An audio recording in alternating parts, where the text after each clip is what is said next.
भाई जिसको नहीं आना गेट आउट हो जाओ, मैं कोई ज़बरदस्ती नहीं बुला रही। अगर हमको आपको हमसे प्यार है तो करके लेंगे, वरना आपको कोई ज़रूरत नहीं।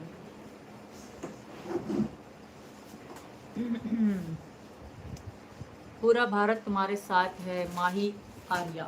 Thank you very much Mahi Arya. मुझे पता है, आई नो, जितने लोग मुझसे दिन में मिलने आते हैं ना, उतने इनके व्यू भी नहीं आते होंगे विरुद्धियों के, वो मुझे पता है ना।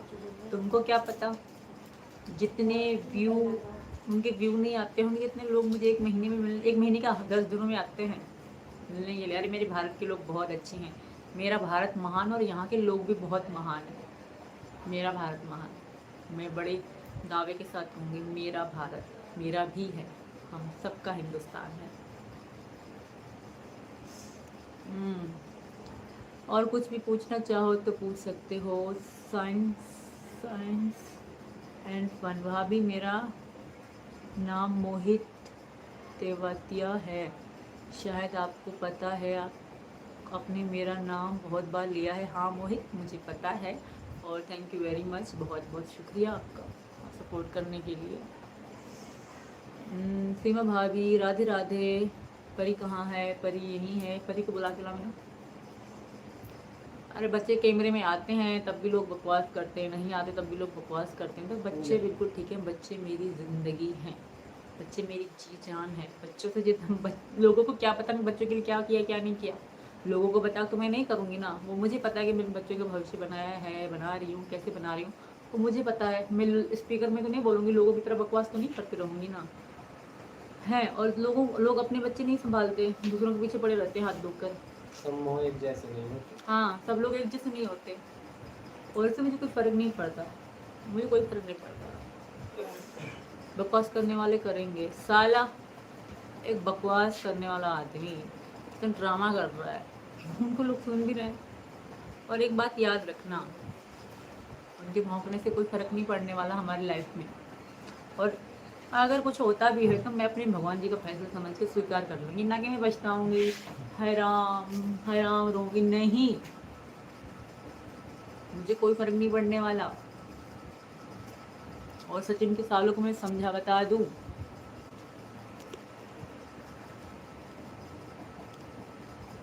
मैं मैं बैठ के किसी को गाली दे के पैसा, यार तुम लोग, एक तो मुझे समझ नहीं आती है, एक तो मतलब मेरे लिए इतना उल्टा सीधा बोलते हैं, खुद सच्चे दीनदार बनते हैं, सच्चे दीनदार बनते हैं कि सीमा ऐसे बोले, कि सीमा वैसे बोले, कि सीमा वैसे बोले।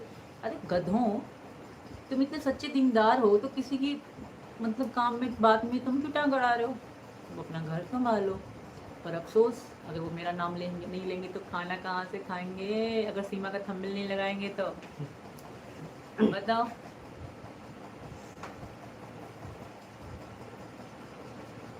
भूपेंद्र तिनेजा, जय श्री राम, जय श्री राम, जय श्री राम, राधे राधे। हम्म,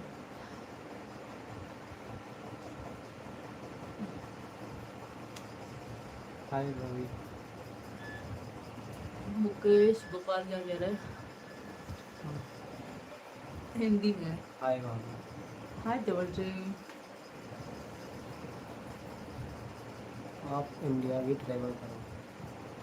बिल्कुल करेंगे, और खूब ब्लॉग बनाएंगे जब सब ठीक हो जाएगा। पहले कहते ना, देर आए दुरुस्त आए, सब्र का फल मीठा होता है। ये बड़े बड़े जो बड़े लोग थे ना, वो ये मुहावरे बना के गए हैं, वो वैसे नहीं बना के गए, ये हकीकत होती है। देर आए दुरुस्त आए, सब्र का फल मीठा होता है। तो मैं सब्र कर रही हूँ, एक दिन आएगा जब हम भी घूमेंगे, हम भी इंजॉय करेंगे।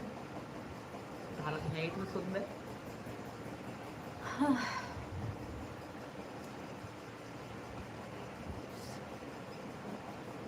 भाभी आपकी ज़िंदगी का सबसे बड़ा दुख क्या है, जिसको याद करके आपको रोना आता है? सबसे बड़ा दुख, बहुत सारे दुख हैं ऐसे। सबसे बड़ा दुख है जब मेरे गांव से मुझे निकाला गया था, अब्बू की डेथ के बाद। दादा की डेथ हुई थी जब दादा की डेथ हुई थी तब मुझे मतलब गांव वाले निकाल दिया था। मेरी छोटी बहन बहुत रो रही थी, और मैं सबको तभी वादा करके आई थी कि दोबारा तुम लोगों को सीमा देखने को नहीं मिलेगी। जो मेरी मौसियाँ थी सेहत, एक का सेहत नाम था, एक का इकबाल नाम था और एक का नाम था शब्बू और एक मासी का नाम था क्या कहते हैं, शब्बू, इकबाल और हाँ गुड्डू। इन चारों मासियाँ मुझे बार बार कह रही तू चली जा, तेरे बच्चे मार देंगे। तो दिन दादा की डेथ हुई, अब 10-15 घंटे, 10 भी घंटे नहीं होते, दादा दफन होने गए थे, पीछे से मुझे निकाल लिया गया था। तो तो 4 रात बच्चों का के टाइम साथ, था और तो एक मेरे चाचा थे अकबर, वही मुझे छोड़ के आए बस स्टॉप पे। तो वो समय मेरे लिए बहुत बुरा था। पूरी बस में रोती आई और सचिन से बात कर रही थी क्योंकि मेरा दम घुट रहा था। तो जब उन लोगों ने मुझे निकाल दिया था ना, क्योंकि मेरा फिर कुछ भी नहीं बचा जिस था। गांव से निकाली थी, रात में निकाली खैरपुर थी मीरस, और वहां से जाने का कोई साधन भी नहीं था और एक रात में निकाली थी और चार गुलबानो चार बच्चे बेचारे, उल्बानो अकेली गोपालन औरत। थी, उसके बेटा सईद था, उसने मुझे गाड़ी करा के दी, उसने मुझे गाड़ी में बिठाया। और वो समय मैं नहीं भूल सकती। सिर्फ 2 लोग रो रहे थे मेरे जाने पे, एक मेरी दादी, एक मेरी छोटी बहन।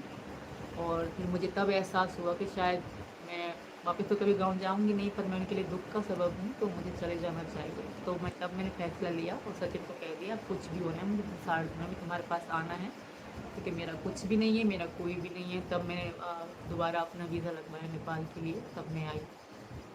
बहुत बुरे समय देखा है मैंने, रोने को तो मैं एकदम से मेरा जब जी घर आता है, बट मैं नहीं करती क्योंकि लोग खुशी मनाते हैं मेरे रोने पे भी।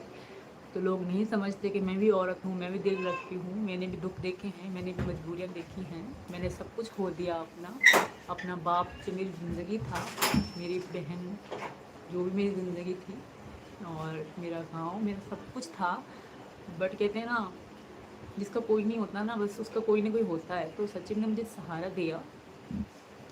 बाप के मरने के बाद मैं अकेली रोती रही, कोई बहन मेरे पास नहीं आई, सब गाँव थी, मैं अकेली थी कराची में। हैदर के तलाक के गवाह सब लोग थे। जब हैदर ने छोड़ा, हैदर की मार खाई, बचपन से लेके दुखी देखते रहे। जब बच्चे थे तो माँ मर गई थी, माँ मरने के बाद सारे काम सब कुछ हमारे सर आ गया था अपना। बहुत गरीबी भी देखी हमने, मैंने बहुत गरीबी भी देखी। मैंने मुश्किल से छोटा सा जो घर लिया था, हमने बहुत मेहनत करके लिया था, मेरे पापा थे मेरे साथ। मैं नहीं बता सकती वो समय कितना बुरा था मेरे लिए। जब मेरी बड़ी बहन की शादी हो रही थी और मैं उसको कह रही थी रीमा मुझे तुम्हारी शादी में आना है, बट मैं अपनी बहन की शादी में नहीं जा पाई। और जब छोटी बहन का तभी कुछ भी नहीं हुआ था, ना भाई का हुआ था, तब भी मुझे कह रहे थे तुम्हें नहीं आने देंगे। वो समय बहुत बुरा होता है जब बहन की शादी हो और बहन न जाए। तो ऐसा मेरे साथ हुआ था। मेरी बड़ी बहन की शादी थी, तो जो लोग कहते हैं लाइव में रीमा बैठ के ये बोलती है वो बोलती है, तो मैं नहीं कहूँगी कि वो रीमा है, क्योंकि रीमा को पता थी।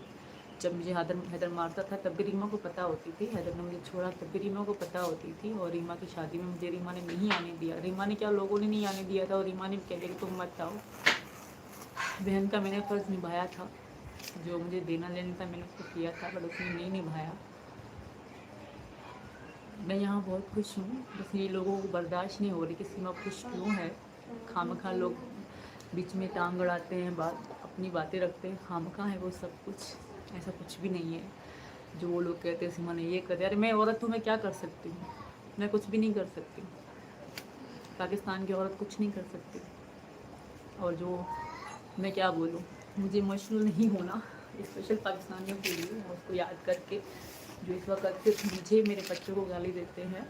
तो बस वक्त आने दो, सबको पता पड़ जाएगी सच्चाई क्या है। जैसे लोग सच्चाई जानना चाहते, सच्चाई सबको पता पड़ जाएगी।